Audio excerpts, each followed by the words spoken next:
Bonjour et merci de nous retrouver pour notre rendez-vous hebdomadaire sur l'apôtre Paul. Pendant 3 semaines, nous voilà sur les routes avec lui. Saint Paul, en effet, vous le savez, a beaucoup voyagé et le suivre dans ses voyages nous fait finalement découvrir un peu tout le bassin méditerranéen. Et donc nous le suivons en compagnie du père Étienne de Mesmer. Bonjour. Bonjour. Vous êtes vicaire à Saint-Séverin à Paris et vous avez fait paraître Sur les routes de l'apôtre Paul en Turquie. Alors, on a parlé pendant toute la semaine dernière de Paul en Orient et maintenant, eh bien, on va le rejoindre en Turquie, qu'on appelait autrefois l'Asie mineure, et on va le retrouver d'abord à Pergé. Alors, Pergé, c'est quoi? Alors, nous sommes dans le premier voyage de Paul. Il est parti pour Chypre avec son copain Barnabé, qui est chypriote, c'était prévu. Et une fois qu'ils sont de l'autre côté, où est-ce qu'on va? Alors, Paul, à cause de Sergius Paulus, décide, on va aller sur la côte, hein, on va prendre un petit bateau, on va atterrir à Pergé. Alors, dans tous les bouquins, vous verrez, Pergé n'est pas un port, donc il est arrivé ailleurs. Pergé a très bien un port, il faut remonter une petite rivière et il y a un port derrière la citadelle de Pergé. Dans le bassin méditerranéen, on utilisait beaucoup des ports fluviaux pour éviter parce qu'il y avait eu des pirates, etc. Voilà. Hein, jusqu'à ce que Pompée fasse mettre un peu d'ordre là-dedans. Hein. C'était pour se protéger, en fait. Donc, Paul dit, je vais vers Pergé et de là sur les plateaux d'Anatolie en franchissant le Taurus. Alors, il y avait avec eux le jeune Marc, neveu de Barnabé, hein, qui dit, moi, pas d'accord. Je ne veux pas y aller, pas forcément parce que c'était difficile, mais de toute façon, ce n'était pas prévu. Ensuite, Paul raconte des trucs que je ne suis pas toujours tout à fait d'accord, parce qu'il dit des trucs sur la loi qui me chagrinent un peu. Et puis, l'oncle Barnabé, c'était lui le patron, maintenant c'est Paul qui prend la direction. À partir de ce moment-là, dans les énumérations, c'est toujours Paul en premier et Barnabé en second. Hein. Donc, il dit, je veux pas aller là-bas, je retourne à Jérusalem. Et les voilà donc traversant Pergé. Ils n'ont pas évangélisé Pergé, mais alors, il y a à Pergé une espèce de rue extraordinaire. C'est très spectaculaire, ça. Alors là, vous pouvez dire, Saint Paul, il s'est baladé là-dedans. Là, il a suivi cette rue qui va d'un bout à l'autre de la ville, avec la porte ancienne. Il y a une porte romaine que Paul n'a pas connue, mais au-delà, il y a la vieille porte grecque que Paul a traversée. Et puis alors, une rue immense, bordée de colonnades et de boutiques. Bon, les colonnades et les boutiques n'existent plus actuellement. Enfin, si, ils ont mis debout quand même quelques colonnes. Et surtout, au milieu de cette rue, il y a un espèce de chemin avec un courant d'eau artificiel qui traversait toute la ville, hein, qui de temps en temps passait en 6 ponts pour ressortir, parce qu'il fallait bien qu'on puisse traverser, il n'y avait pas de petits ponts au-dessus. Hein. Et ça se termine au fond par les restes, malheureusement, mais les restes d'une espèce de gigantesque fontaine, dans le style de ce qu'on verra à Éphèse avec la bibliothèque de Celsius. C'est quelque chose de tout à fait prodigieux. Ça, c'est un grand truc. Paul a vu très bien cela. Voilà. Bon, il n'est pas resté à Pergé. Traversée du Taurus. Traversée du Taurus, c'est un truc... c'est une vraie montagne. Oui. Il y a des récits du 1er et 2e siècle où on vous explique qu'il y avait des loups partout, qu'on voyait partout des ossements qui traînaient, que c'était épouvantable, qu'il y avait des brigands, ce qui est vrai, hein. Paul le dit, danger des brigands, danger des montagnes, danger... C'était quand même une expédition. Hein. En cours de route, il est difficile de savoir exactement, j'ai beaucoup travaillé là-dessus, mais je ne vais pas rentrer dans le détail. Il y a en tout cas un point qui est un passage évident et obligatoire pour Paul, une petite ville où il ne reste que des ruines là, hein, mais qui s'appelle Adada. C'est un petit nom facile à retenir, Adada. Et alors, pour arriver à Adada, et ça, j'ai des souvenirs parce qu'on a cherché longtemps avant de retrouver exactement par où on pouvait y accéder. Il y a les restes, on est dans la montagne, hein, c'est pentu, hein, les restes d'une route qui, de la vie de mon ami Thomas Kowalski, n'est pas une route romaine, mais une route grecque bien plus ancienne. La route royale qui allait de Suse à Antioche de Pisidie et de là, de l'autre côté, sur Éphèse ou Pergame. Il y avait une fourche au bout, hein. Et alors, il reste à mi-pente, au-dessus d'un torrent, hein, une route avec des plaques de pierre extraordinaires. Merci beaucoup.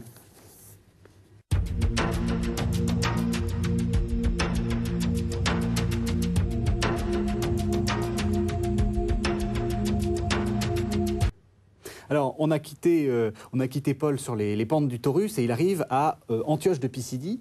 Et alors là, qu'est-ce qu'il fait? Alors, Antioche de Pisidie, grand discours aux Juifs, il va à la synagogue, gros problème. Mais c'est un carrefour, Antioche de Pisidie. C'est pour ça que c'est important de le mentionner. Bon. De là, parce que les Juifs vont lui chercher des noises, il va être obligé de se sauver un peu au sud, vers Lystre. Alors, Lystre, il ne reste rien de Lystre. Il reste un tel, c'est-à-dire une espèce de colline rase. Bon. On pourrait, en grattant, retrouver certainement des pierres. Pas beaucoup, parce que les constructions les maisons étaient en pisé, enfin en briques crues. Hein. Parce que là, on est au milieu des montagnes, on est où exactement? On est sur le haut plateau, oui. Hein, donc c'est pas un peu vallonné, mais c'est pas, les montagnes sont passées. Oui, hein. oui, c'est ça. On est à 1000 sur le mètres. plateau anatolien. On est à 1000 mètres à peu près partout. Hein. Et alors, Lystre, il reste ce tel. Alors le récit de Luc est tout de même intéressant parce que Paul arrive avec Barnabé et il y a un infirme qui est devant le petit temple là, qui est à l'entrée de la ville. Paul le guérit. Alors les gens, oh, formidable, fantastique. Et alors ils se rappellent les histoires du lieu. Dans ce lieu, il y avait déjà eu Zeus et Hermès qui étaient venus. Ils avaient frappé à la porte et les gens ne les avaient pas reçus. Sauf un ménage, des gens très gentils, très âgés, etc., Philémon et Baucis. Alors, du coup, Zeus et Hermès, là, sont partis avec Philémon et Baucis et ont montré qu'est-ce qui se passait en dessous. Tout est inondé et détruit. Voilà, châtiment, puisqu'on n'a pas voulu le recevoir. Sauf Philémon et Baucis qui peuvent faire un vœu, eh bien ils vont s'occuper du temple et ils demandent à mourir ensemble. Voilà. Bon. Et donc on prend Paul pour Hermès, parce donc que c'est un petit dieu sautillant. Voilà. Et Barnabé tient le rôle de Zeus. Et on amène des taureaux pour les immoler. Paul pousse des cris, mais non, faites pas ça, nous sommes des hommes, etc. Alors il a beaucoup de peine à les convaincre. Puis finalement, ça se passe pas trop mal, je pense, à Lystre, hein, quand même. Mais les gens d'Antioche de Pisidie envoient des émissaires, il ne faut pas, etc. Donc il va finalement être lapidé et laissé pour mort. Et puis de là, on va l'emmener à Derbé. Oui, il va rester un bout de temps, probablement tout un hiver, parce qu'il est très amoché, qu'il y a même de gros problèmes là. Hein. De Derbé, il reste alors au pied des montagnes noires, au pied des montagnes noires, avec de temps en temps des tournesols, oui, mais il y a un vague, vous apercevez une petite bosse verte là, hein, oui. Et ben c'est le tel de Derbé. Alors il n'est pas très haut. Il aurait mérité, je pense, d'être fouillé parce qu'il y a des choses certainement très intéressantes. Il est actuellement pratiquement détruit par les bulldozers. Tant qu'il n'y a pas eu de bulldozer, il y a des choses, les routes romaines restent, etc. Hein. Mais les bulldozers, pour les ruines, il y avait encore une nécropole que j'ai vue, qui était en mauvais état. J'avais envie de piquer des objets là-dedans, qui était « surtout pas, faut pas faire ça », etc. On est repassé quelques années après, tout avait été détruit. Oui. Et il avait dit quand même, c'est un peu dommage, tiens, on aurait peut-être dû. Alors, Paul est donc à Derbé et après il part pour Antalya. Alors, après ça, il repasse dans toutes les villes et il va s'embarquer à Antalya. Bon, c'est un port plus important, c'est plus facile pour trouver un bateau pour retourner à Antioche. Antalya, c'est quand même une ville que les gens connaissent parce que c'est une ville touristique. Il reste des choses pauliniennes? De moins en moins. Il y avait un morceau du petit port, il y avait un morceau ancien, c'est-à-dire les ports du 1er siècle n'avaient pas de quai. On tirait les bateaux sur le rivage quand ils devaient rester longtemps. Hein. Il y avait encore tout un morceau de port qui avait cette allure-là, mais maintenant c'est une marina, alors vous savez, c'est... C'est pas très intéressant. Vous conseillez pas la visite à Antalya? Il y a un excellent musée. Le reste est plutôt un peu décevant. Merci beaucoup. Enfin, si, il y a de la couleur locale. Là, mais là encore, Paulinien, Antalya est un petit peu décevant. Hein. D'accord. Enfin, vous pouvez très bien l'imaginer partant en bateau et franchissant la digue qui ferme le port. Là. Oui, très bien. Très bien, pour retourner à Antioche. Merci beaucoup, Père de Mesmer.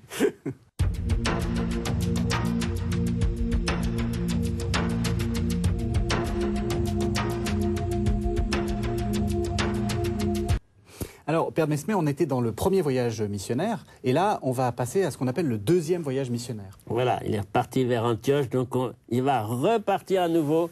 Alors, l'itinéraire du début, je le saute parce qu'il est très compliqué. C'est le moment où il repasse à Antioche de Pisidie, ça c'est sûr. Hein. Et puis là, il veut aller... la grande route qui s'ouvre, là, pourquoi? Non, l'esprit lui dit de ne pas la prendre. Bon, alors il s'en va vers le nord. Après ça, il veut aller en Mysie. L'esprit lui dit de ne pas y aller. Donc il file à nouveau vers l'ouest. Tout ça le conduit à Alexandrie de Troas. Bon, donc dans la province de Troade, à 40 km de l'ancienne ville de Troie, un port fondé par Alexandre le Grand, comme l'indique son nom. De nombreuses Alexandries. Hein. Bon. Et de là, alors, il va s'embarquer pour Philippe.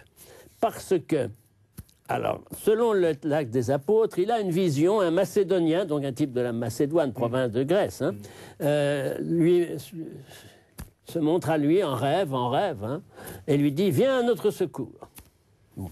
Deuxième version, il est certain qu'à Alexandrie de Troas, il a retrouvé un certain Luc. Luc qui va être un compagnon de Paul dans un certain nombre de circonstances et qui va en particulier quitter Alexandrie de Troas avec Paul pour le mener vers Philippe, qui est une ville où Luc exerce la fonction de médecin. Donc là, c'est très proche. Les zigzags de l'itinéraire de Paul, comment les expliquer à quel moment est-ce qu'il a décidé... parce que Alexandrie de Troas n'est pas un port, au 1er siècle, n'est déjà plus un port extrêmement important, mais... Oui. Alors, il suit une route qui mène là. Pour s'embarquer, c'est le port qui mène vers Philippe. Ce qu'il faut expliquer, c'est qu'il est déjà un peu en rupture avec Antioche. Enfin, manifestement, il s'est un peu fâché déjà avec son copain Bernabé, comme vous dites. Non, il n'a pas voulu partir avec Bernabé parce que Bernabé voulait bien repartir, mais en emmenant Marc à nouveau. Alors non, ça, il a dit non. Non, ils ne sont pas fâchés, c'est pas... Moi, je ne veux pas de bisbille là-dedans. Hein. Oui. Et alors, est-ce qu'on a une idée un peu de comment Paul, justement, voyageait là? Quel soutien il avait? Comment il fallait bien qu'il trouve de quoi manger, de quoi dormir Ça, il se débrouillait sur place. Hein. C'est très difficile d'avoir la moindre idée là-dessus. Hein. Les voyageurs se débrouillaient. La sécurité n'était pas terrible, mais enfin, ils bénéficiaient quand même de la grande période de paix romaine. Hein. Oui, ça c'est quelque chose d'important. Ah oui, ça c'est sûr. Hein. Et alors, Alexandrie de Troas, ça ressemble à quoi actuellement? Il reste quelque chose ou... Alors, c'était une grande ville avec un port et qui avait 2 km de construction par derrière. Hein. Tout ça n'a jamais été fouillé. Alors, ce qui reste, c'est des bouts de colonnes. La première fois que j'y étais, on ne savait pas très bien où c'était. On a trouvé, alors il y avait un morceau de bain romain qui existait, qui était annoncé, etc. Bon, d'accord, c'était pas ce qu'il y avait plus passionnant d'ailleurs, parce que les bains romains, il y en a partout. Hein. Mais alors, on voulait le port. Hein. Donc, on a marché un petit peu au hasard, enfin, en direction de la mer. On n'est pas tombé dessus tout de suite, mais enfin, finalement, on a aperçu cette espèce de lagune, une assez grande lagune. C'est très joli. Quand on découvre ça tout d'un coup, envasé complètement. Hein. Mais alors, avec quand même un certain nombre de restes de môles, de colonnes, on voit très bien quelques énormes morceaux. Toutes les pierres sont réutilisées par les gens qui ont construit des villages autour. Hein. Mais avec des pierres aussi de sections aussi importantes que cette table-là, des colonnes, c'est des pierres de temple, ça, c'est pas des pierres de maison, vous comprenez? Et ça, c'est tout de même très important et très attachant. Et puis alors là Paul s'est embarqué, elle a commencé à partir un peu plus loin, là, en allant vers ce qui s'appelle Kavala aujourd'hui, qui est Néapolis dans l'Antiquité. Pour porter la bonne nouvelle de Jésus-Christ un peu plus loin. Et donc vous recommandez vraiment Alexandrie de Troas, parce que c'est quelque chose qu'on visite pas beaucoup. Les gens qui visitent Alexandrie de Troas sont des gens qui ont visité les ruines de Troie, parce que là, ça n'est pas très loin. Mais ceux qui s'occupent des villes de Troie ne s'occupent pas toujours de Paul, alors...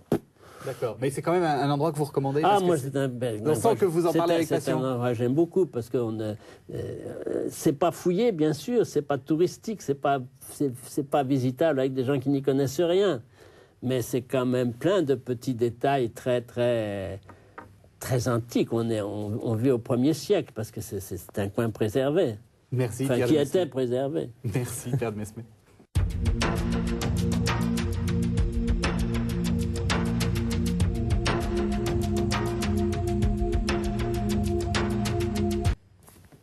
Alors, on continue notre petit voyage oui. paulinien. Et oui. oui.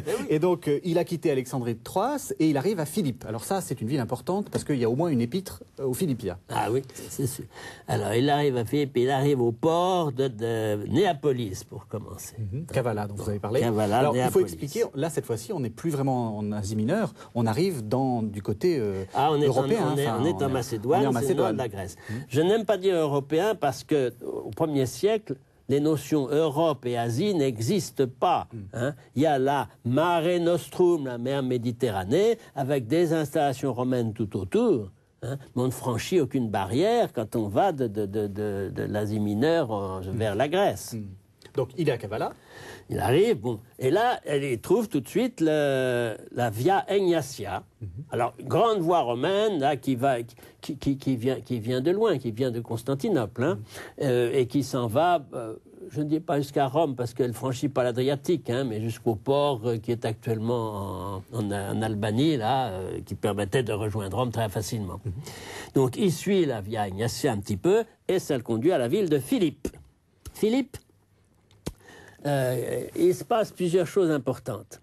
D'abord, il cherche à trouver des juifs, parce que partout, il commence à parler aux juifs. Hein. Partout, il cherche des juifs. Oui, donc les juifs, ils ne sont pas nombreux, il n'y a pas de synagogue. Vous dites quelque chose de très important, c'est que Paul commence toujours par les juifs. Toujours. Quand on dit c'est l'apôtre des gentils, c'est toujours Il en second commence temps. toujours par les juifs. Donc, il essaie de voir où ils se réunissent, il n'y a pas de synagogue, ils se réunissent pour prier au bord d'une rivière, il y va, et là, il trouve une certaine Lydie, en particulier, dont on parle bien dans les Actes des Apôtres, marchande de pourpre, venant elle-même d'ailleurs d'Asie mineure, hein, je vous signale. Et donc, il s'acoquine avec Lydie, etc. Les autres, il leur annonce que, voilà, celui qui accomplit les promesses faites à Abraham, c'est un certain Jésus, et Lydie demande le baptême. Et alors, le lieu du baptême, je ne mettrai pas ma main à couper, mais enfin, il y a un lieu vénéré au bord de la rivière comme étant le lieu du baptême de Lydie. Il a été aménagé par les orthodoxes, en fait, ils ont cimenté un petit baptistère, etc. Bon, mais c'est quand même là, quoi, que ça s'est passé. Oui. C'était le premier épisode propre. Puis il y a le deuxième, à Philippe, sur le Grand Agora. Il y a des agoras dans toutes les villes romaines. Donc c'est la place publique, hein, la grande place la publique. grande place. Où il y avait un type qui avait une petite esclave qui faisait des prophéties, qui disait des choses, etc. Et alors, qui se met à crier après Paul, fais la terre. Bon, finalement, Paul chasse l'esprit mauvais. Aux grandes dames du propriétaire qui ne peut plus s'en servir pour pas gagner des sous avec ses prophéties. Hein. Oui, on a tué la poule aux œufs Et d'or. alors, du coup, il dit, je vais lui faire un procès, donc il va porter plainte. On fait comparaître Paul et Silas, parce qu'il est accompagné de Silas, hein, Barnabé n'y est plus, son compagnon c'est Silas. Et ils comparaissent devant les juges qui les font frapper de verge. Bon, rien que ça. Et mis en prison. Puis, alors, en prison, ils chantent des psaumes. Ils chantent des psaumes. Leur prière, c'était de chanter des psaumes. Bon. Et un tremblement de terre, la prison s'ouvre, le geôlier paniqué dit « Mais je suis responsable des prisonniers. » Et Paul lui dit « Non, t'inquiète pas, on est là, on va pas se sauver, on est bien. Hein. Ah, mais alors, qu'est-ce que je dois faire ?» Bon, elle s'explique, on le baptise et toute la famille. Hein. Bon. Là-dessus, il fait remarquer que c'est très bien tout ça, mais qu'il est citoyen romain. Donc on n'avait pas le droit de le battre de fer, etc. Donc le message est court et puis il revient. Ah ben, les juges, le tribunal vous présente ses excuses. Il faut qu'ils viennent eux-mêmes faire des excuses. Et on sent le côté un peu vif de Paul. Hein, oui, il s'en laisse pas il compter. n'aime pas qu'on lui marche sur les pieds. Hein. Voilà, il reçoit des excuses, mais du coup, bon, comme les choses étaient mal embarquées, Luc, qui était leur compagnon, n'est pas flagellé. Il était connu sur place et il y reste sur place. C'est important parce qu'on le retrouvera après ça. Chaque fois que Paul repasse à Philippe, il retrouve Luc. Très important parce que les Actes des Apôtres, on dit c'est un roman. Il faudrait savoir quand même. Hein. Moi, je prétends que Luc est un compagnon de Paul qui sait beaucoup de choses à travers Paul et qui a noté des trucs très précis. En tout cas, ce qui est sûr, c'est que les Philippiens étaient des amis pour Paul. On le voit dans les Les Philippiens, après ça, ont eu les meilleures relations avec Paul. À cause de Luc, toujours. Mais à cause de Luc, bien sûr. Quand il a eu des problèmes, les Philippiens lui ont envoyé des secours, etc. Ils sont restés au courant. Et il y a un passage, le début de la lettre aux Philippiens, quand on pense quand on essaie de voir à qui il s'adresse. Hein. Quelquefois, je lis le début de la Philippiens en disant, imaginez le gardien de la prison en train de recevoir cette lettre. Waouh! Merci, Père de Mesmer. Waouh! Merci.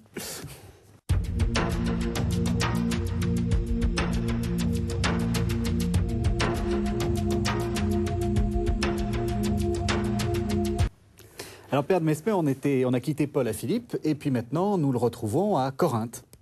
Alors, Corinthe, là, c'est une très grande ville, c'est une ville très importante, c'est un port. Enfin, un double port, même. Alors, un double port, bien sûr, double port. C'est un isthme de 6 kilomètres. Bon. On a toujours voulu faire un canal. Hein. Néron est venu commencer le creusement d'un canal. C'était juste après le passage de Paul. Bon. Je ne vais pas vous raconter toute l'histoire de la ville de Corinthe, hein, ce serait beaucoup trop long. Il faut savoir que quand Paul arrive à Corinthe, il vient d'Athènes. Il est embêté de son échec à Athènes. Il est tout seul parce que les mecs qui sont avec lui à Timothée, Silas, etc. n'ont pas encore réussi à le rejoindre. Il arrive avec le moral à zéro à Corinthe.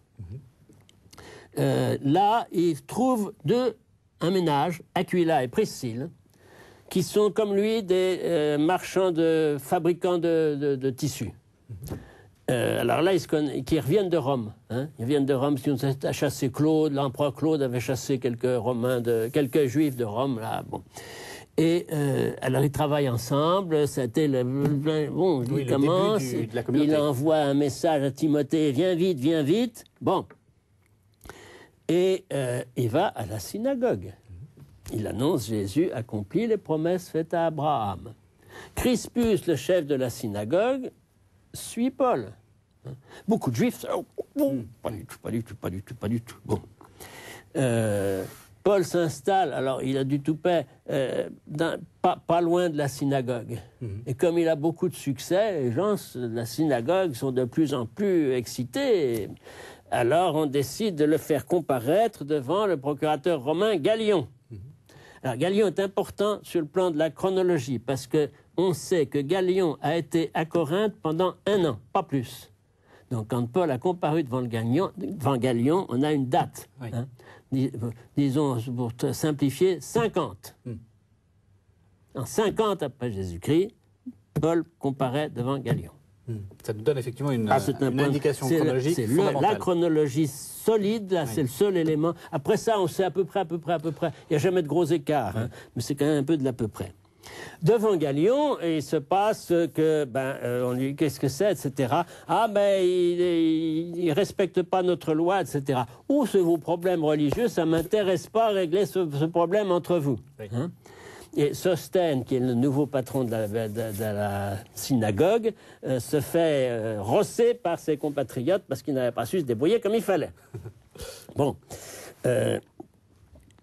Là-dessus, alors, à Corinthe, il y a 2 choses très pauliniennes. Oui. Il y a les restes de ce qu'on appelle la béma. C'est sur l'agora, oui. Hein, la base, il ne reste que la base, hein, de la tribune officielle. C'est là que se tenait Gallion, et c'est devant cette tribune que comparait Paul. Oui, béma en grec, c'est le tribunal. C'est le tribunal, c'est ça, c'est le tribunal, si vous voulez. Le tribunal, on évoque une pièce, alors que là, c'est une tribune sur l'agora. Voilà, hein. c'est ça. Bon. Et ça, on a le. La base existe. Alors après ça, il faut avoir un peu d'imagination pour essayer de repérer comment ça pouvait être construit un petit peu au-dessus, parce qu'il y avait un couronnement, etc. Hein. Bon. On a un très bel exemple d'ailleurs sur la base d'un obélisque à Constantinople, qui donne exactement ça. L'empereur sous un dais, etc. Il y avait un dais qui protégeait, évidemment. Donc, il y a la béma, et puis la deuxième chose très polynienne. Et puis la deuxième, c'est quand on va au théâtre. Le théâtre est dans un état nul, hein, complètement. Alors là, des théâtres, il y en a 50 000, mais là, il est nul, hein, abîmé, quoi. Oui. Mais sur la voie qui conduit au théâtre, qui est assez bien conservée malgré tout, il y a un endroit où il y a une énorme inscription, dont il reste simplement les lettres en creux, mais ces lettres étaient en bronze et mises dans le creux. Erastus, pro edilitate sua pecunia stravit. Erastus, parce qu'on en a fait un édile, c'est-à-dire en fait il était trésorier de Corinthe, hein, à ses frais à paver cette rue. Bon. Or, Erastus, Paul en parle 2 fois dans ses lettres. Hein. C'est un personnage important de Corinthe. Et là, on est vraiment, alors là, dans un truc paulinien. Les gens ont essayé de dire que ça ne pouvait pas être le même Erasme, parce que c'est les noms, il y en a toujours des tas de gens qui portent les mêmes noms. Mais là, il y a quand même de fortes coïncidences, ça marche. Merci beaucoup. Alors je rappelle à nos téléspectateurs que vous venez d'écrire Sur les routes de l'apôtre Paul en Turquie. Merci beaucoup Père Étienne de Mesmer et on se retrouve la semaine prochaine pour la suite des voyages de Paul. Merci.